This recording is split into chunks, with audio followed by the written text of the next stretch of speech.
కవినై కవితనై భార్యనై భర్తనై కవినై కవితనై భార్యనై భర్తనై మల్లెల దారిలో మంచు ఎడారిలో మల్లెల దారిలో మంచు ఎడారిలో పన్నీటి జయగీతాల కన్నీటి జలపాతాల నాతో నేను అనుగమిస్తూ నాతో నేనే రమిస్తూ ఒంటరినై అనవరతం కంటున్నాను నిరంతరం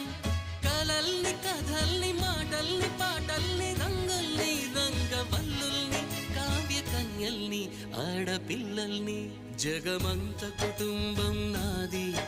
ఏకాకి జీవితం నాది